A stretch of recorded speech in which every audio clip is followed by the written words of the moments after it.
Hello and welcome back to another video. Today's video is going to be my top 5 bulking tips I've personally used. I wanted to share with you for if you were planning to either go through a bulk yourself just now or in the future.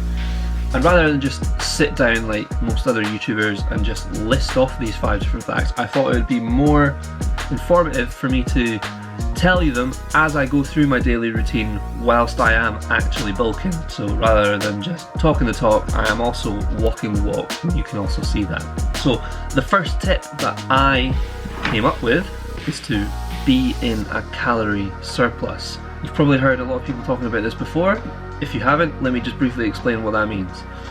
Everybody knows that the food that you eat provides you with calories. A calorie surplus is therefore more calories than your body would normally require. So in terms of building muscle, that requires additional energy on top of the normal amount of energy that we would use. So you go to the gym, you work out, you damage your muscles in the hopes of repairing them. In order to do so, your body will need additional energy to be able to rebuild that muscle. So in terms of how many calories do you need to be in a surplus, that really depends. There are a lot of people that like to go through the dirty bulking mode, where they just consume thousands and thousands of calories additional to what is actually required, and just put on as much weight as they possibly can in the hopes of putting on as much muscle as they can at the same time. However, this also does provide a rather substantial amount of fat to occur whilst you're trying to build that muscle, so you do tend to see people get quite chunky and chubby and all that. So in my personal opinion, you want to be trying to go for around about 500 calorie surplus. And the easiest way to find out whether you're in that surplus in the first place is to figure out how many calories that you're eating just now if your weight is at a steady level, and then just add 500 calories on top of that.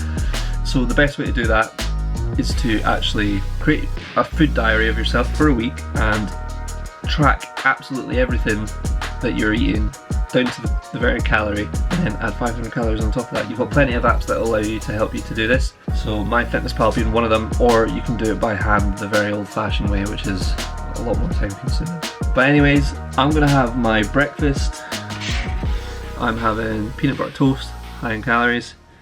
I've got my coffee and I've got my vitamins next to me, so we'll crack on with that.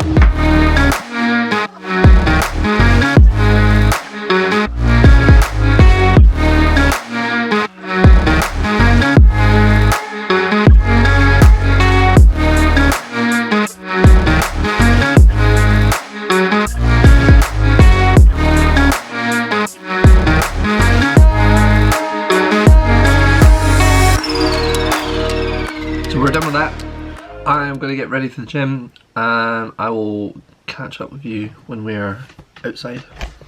So we have pulled up outside the gym, which brings me on to point number 2, which is to eat a high protein diet. Now, the reason I recommend this for when you're bulking, especially if you're trying to put on muscle, which is hopefully the only reason why you should be bulking, is that you need a free amount of amino acids throughout the day to be able to synthesize proteins in order to build muscle. Now, the majority of your muscle building will happen when you are sleeping, but there is such a thing as repair and recovery whilst you're awake as well through muscle protein synthesis.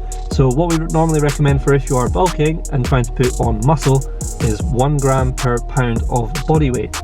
If you're trying to maintain, you can get away with ever so slightly less, 0.6 to 0.8 grams per pound of body weight, but if you're trying to build muscle, 1 gram per pound of body weight is most optimal. Now essentially what you need that for is for when you've been to the gym, you've torn up and created some micro tears in your muscles. In order to repair those and hence make your muscles bigger, you will need that available amount of amino acids in your bloodstream to be able to grow them bigger. But I am outside.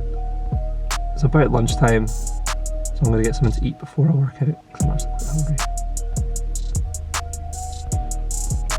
Catch you in a bit. Oh. And so we're back, and you probably guessed where we went. Greg's, because there's pretty much not many other places around here that I can go for lunch that are decent, and Subway's like pretty expensive in my opinion. But yeah, sausage roll, baguette, coffee, you know the drill by now. I'm going to dig into that.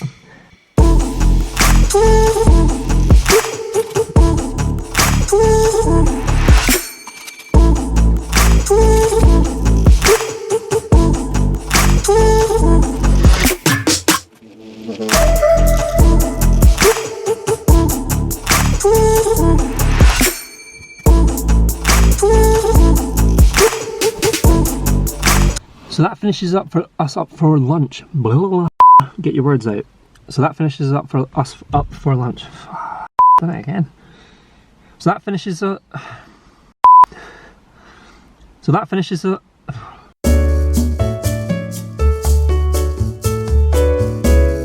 So we're finished with lunch.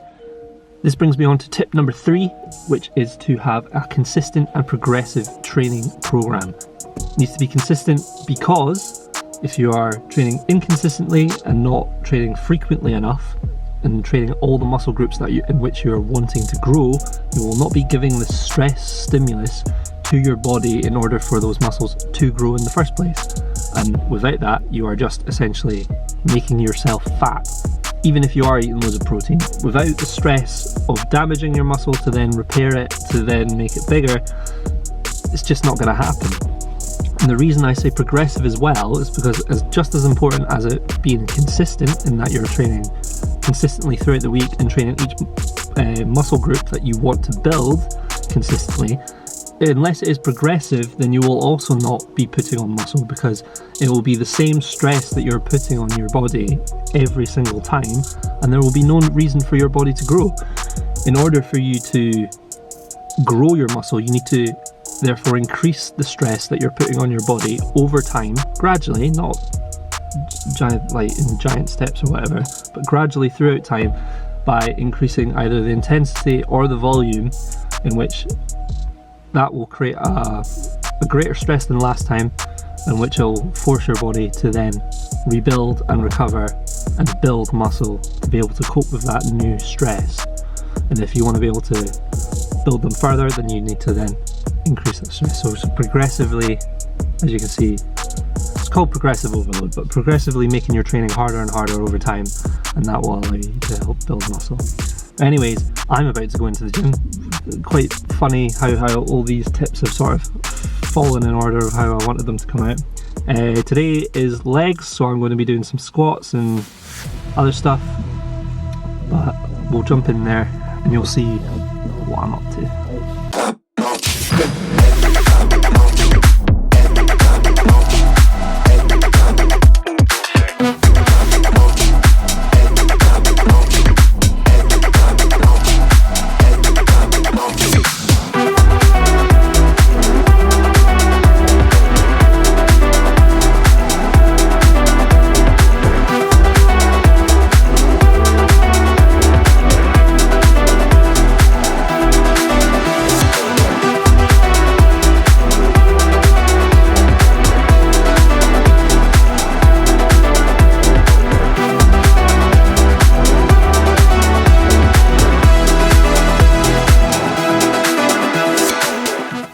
And so we are back home, and we've not really been doing too much for the past little while, to be quite honest with you. It's approaching dinner time, but not quite dinner time yet.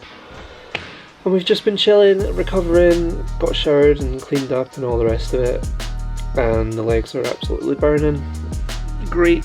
I can feel like those DOMs are going to be lasting for a good couple of days afterwards. Going to be walking around as if I soiled my pants.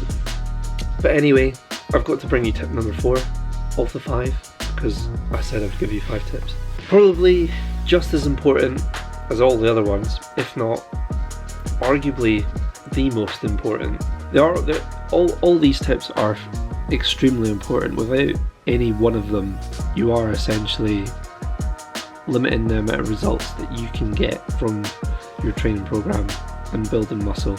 You do need to have essentially all 5 of these in place to be able to do so and get the most out of your training and your recovery and your diet as well. So tip number 4 is to get at least a bare minimum of 7 hours sleep every night. As I said previously, it's when you're sleeping that the majority of your muscle building and recovery takes place. It's not to say that there isn't some during the day, but the majority of it happens when you're sleeping.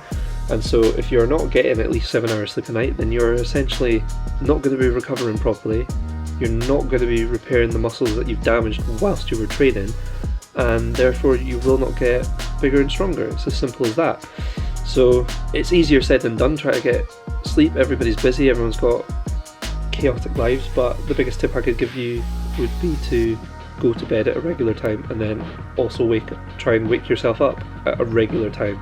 So keep that as consistent as possible throughout your week, and then your body will naturally adapt to that sleeping pattern, and you should therefore be able to get more sleep in, hopefully.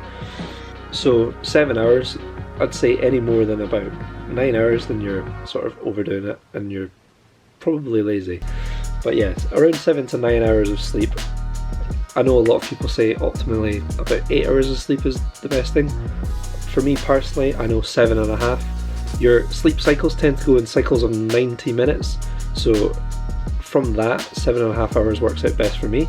But take your sleep in 90-minute cycles and times it up, and between the 7 and 9 hour mark, find out how many sleep cycles you need, and then that will therefore give you the amount of hours and minutes that you need for your sleep.